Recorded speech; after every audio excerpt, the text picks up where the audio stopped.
સુરતના Udhna railway station પર અત્યારે કંઈક આવા દ્રશ્યો જોવા મળી રહ્યા છે. યુપી અને બિહાર તરફ જવા માટે મુસાફરોનો ભારે ધસારો જોવા મળ્યો.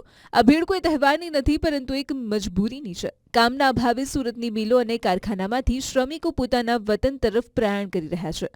આ સ્થળાંતર પાછળના કારણો પર જો નજર કરીએ તો ખાડી યુદ્ધની વૈશ્વિક અસરને કારણે ઉદ્યોગો પર મોટી અસર પડી છે. હાલમાં સુરતના કારખાનાઓ અઠવાડિયામાં માત્ર 4 થી 5 દિવસ જ ચાલી રહ્યા છે, જેના કારણે શ્રમિકોની આવક ઘટી છે.